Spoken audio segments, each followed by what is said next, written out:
ಇವತ್ತು ನಾನು ದಾಳಿಂಬೆ ಹಣ್ಣು ಒಂದು ಹಾರ್ವೆಸ್ಟ್ ಮಾಡಬೇಕು ಅಂದ್ಕೊಂಡಿದ್ದೀನಿ. ಒಂದು ಹಣ್ಣು ಒಂದು 8-9 ಹಣ್ಣು ಇದೆ ಇಲ್ಲಿ. ಮತ್ತು ಅಂಜೂರ ಅದು ಅಷ್ಟೇ ಒಂದು ಹಣ್ಣಾಗಿದೆ. ಸೊ ಇದನ್ನು ತೆಗಿಬೇಕು ಅಂತ ನೋಡಿ. ಒಂದು ಹಣ್ಣಾಗಿದೆ, ಹಣ್ಣಾಗಿದೆ, ಬೇಕಾದಷ್ಟಿದೆ. ಸೊ ಅಂಜೂರ, ಸ್ಟ್ರಾಬೆರಿ ಇನ್ನೂ ಹಣ್ಣಾಗಬೇಕು. ಸಮ್ಮರಲ್ಲೂ ಬಿಡ್ತಾನೆ ಇದೆ. ಒಂದೆರಡು ಹಣ್ಣು ಹಾಳಾಗೋಗಿದೆ. ನಾನು ನೋಡ್ಕೊಂಡಿಲ್ಲ, ಹಾಳಾಗೋಗಿದೆ. ಇನ್ನು ಮುಗ್ದಿದ್ದು ತುಂಬ ಅಷ್ಟು ಮುಗ್ದಿದೆ. ಸ್ಟ್ರಾಬೆರಿನಲ್ಲಿ ಒಂದು ಹಣ್ಣು ಸಿಗುತ್ತೆ, ನಾಳೆ ಸಿಗುತ್ತೆ.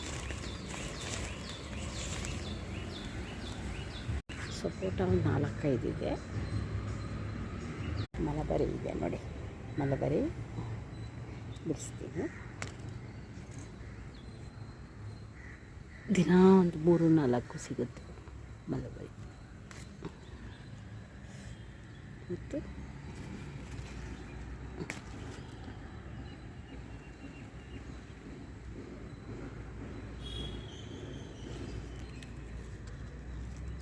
ಇಷ್ಟಾಗಿದ್ದರು ಹೀಗೆ ಇರುತ್ತೆ. 4 ಇದೆ.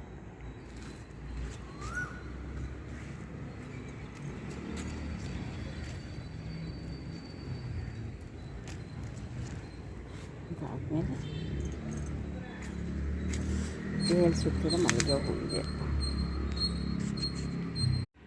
ಇವತ್ತಿನ ಹಾರ್ವೆಸ್ಟ್ ಹೂವು, ಇವತ್ತು ಮನೇಲಿ ಬಿಟ್ಟಿರೋದು ಹೂವು,